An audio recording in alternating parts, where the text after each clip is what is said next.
In the year 1152, a 5-year-old boy stood before a giant catapult outside the walls of Newbury Castle. King Stephen of England, furious at a broken truce, threatened to launch the child over the battlements unless the castle surrendered. When the boy's father was told his son would be executed, he coldly replied that he had the hammers and anvils to forge still better sons. The boy was William Marshal. He was a pawn in a game of kings, a child whose life was worth less than a nobleman's pride. Yet this discarded boy would not only survive the catapult, he would grow up to become the greatest knight the world has ever known, serving 5 different monarchs and single-handedly saving the English throne from total collapse. William Marshal was born into the chaos of a civil war known as the Anarchy. As the younger son of a minor nobleman, he had no inheritance, no lands, and no future other than what he could carve out with a sword. At the age of 12, he was sent to Normandy to train as a squire. He wasn't a scholar or a dreamer. He was a physical powerhouse. He spent his teenage years learning the brutal mechanics of medieval warfare, how to stay in a saddle during a thunderous collision, how to wield a heavy mace until his arms burned, and how to survive in a world where mercy was a luxury few could afford. When he was knighted in 1166, William had nothing but a horse and the armor on his back. In the medieval world, a landless knight was little more than a mercenary. To gain wealth and status, William turned to the tournament circuit. These weren't the stylized, polite jousts of later centuries. They were full-scale mock battles fought across miles of open countryside. Knights were captured, ransomed, and stripped of their equipment. It was a violent, high-stakes business. William Marshal became its undisputed king. Over the course of his career, he is said to have captured over 500 knights.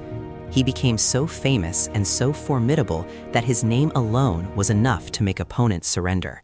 He was more than a soldier. He was the first true celebrity of the Middle Ages.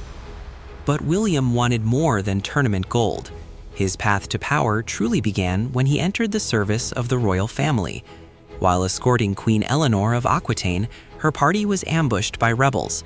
William fought like a demon, holding off a dozen men alone to allow the queen to escape. He was eventually wounded and captured, but Eleanor was so impressed by his courage that she paid his ransom and brought him into the inner circle of the Plantagenet dynasty. This was the turning point. The landless knight was now the personal tutor and protector of the young King Henry, the heir to the throne. For years, William moved through the treacherous waters of the royal court. He saw the legendary King Henry II clash with his own sons in a series of bloody rebellions. Through it all, William's brand of loyalty was unique. He didn't just follow orders, he followed a code of honor that was almost alien to the era. Even when the young king rebelled against his father, William stayed by the prince's side until the young man died in his arms of fever. Having fulfilled his vow to his master, William then sought the permission of the old King Henry II to take the young king's cross to Jerusalem, fulfilling a crusader's vow the prince could never finish himself. When William returned from the Holy Land, he found England on the brink of another crisis. Henry II was dying, hounded by his son Richard the Lionheart and the King of France. William remained the last loyal servant to the broken old king. In a final skirmish, William found himself face to face with Richard the Lionheart. Richard was younger, stronger, and winning. As Richard charged, William unhorsed the future king, killing Richard's horse instead of the man. It was a terrifying display of skill and a calculated gamble. William looked down at the man who would soon be his king and told him he could have killed him if he wished. Many expected Richard to execute William once he took the throne. Instead, Richard recognized the value of a man who would remain loyal even when a cause was lost. He confirmed William's marriage to Isabel de Clare, the teenage heiress to vast estates in England, Wales, and Ireland. Virtually overnight, the landless knight became one of the wealthiest and most powerful earls in the kingdom. As the Earl of Pembroke, William was no longer just a warrior, he was a statesman. The reign of Richard the Lionheart saw William as a pillar of the regency, while the king was away on crusade. But the true test of William's soul came with the reign of Richard's brother, King John. John was a man of suspicion, cruelty, and failure. He lost Normandy, he alienated his barons, and he pushed England toward a catastrophic civil war. William Marshal often disagreed with John's erratic policies, and the two men frequently clashed. John even took William's sons as hostages to ensure his loyalty. Despite the king's paranoia and the tempting offers from rebel barons, William refused to break his oath. In 1215, as the kingdom fractured, William Marshal was the primary mediator between the king and the disgruntled barons at Runnymede. His name appears on the Magna Carta as one of the royal advisors who urged the king to sign. He saw the Great Charter not as a surrender, but as a necessary bridge to keep the country together. But King John soon went back on his word, and England descended into the First Barons' War. To make matters worse, the rebel barons invited Prince Louis of France to take the English throne. When King John died in 1216, the situation was desperate.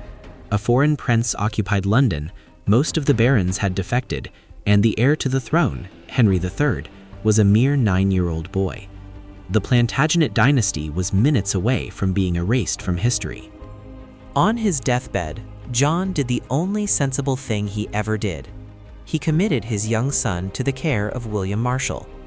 At 70 years old, an age when most medieval men were long dead, William Marshal was named Protector of the Realm. He was essentially the king in all but name. He didn't want the job. He famously wept when he was told of the responsibility, fearing he was too old to save a sinking ship, but he didn't falter. He personally oversaw the coronation of the young Henry III and then set about winning back the kingdom. The climax of William's life came at the Battle of Lincoln in 1217. The French forces and the rebel barons were besieged within the city. William, despite his age, donned his armor and led the charge. He was so eager for the fight that he nearly rode into battle without his helmet until his squires stopped him. He maneuvered his forces with the tactical genius of a man who had spent 60 years on the battlefield. The victory was total. The French were defeated.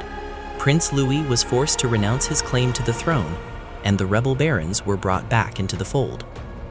Through sheer force of will and military brilliance, the catapult boy had saved England for the Plantagenets. William Marshal spent his final years stabilizing the government and reissuing the Magna Carta under his own seal, giving the document the legitimacy it needed to survive for centuries. In 1219, feeling his end approaching, he retired to his estate at Caversham. He was inducted into the Order of the Knights Templar on his deathbed, fulfilling a lifelong spiritual goal. When he died, the Archbishop of Canterbury described him as the greatest knight that ever lived. He had served 5 kings, fought in countless battles, and rose from a penniless hostage to the savior of the English monarchy. His story isn't just one of military prowess, but of an unwavering commitment to a code of conduct in an era defined by betrayal. He was the living embodiment of chivalry, a man who proved that honor could be a more powerful tool than the sword alone. His tomb still sits in the Temple Church in London, a silent monument to the man who held a kingdom together when everyone else let go. Subscribe.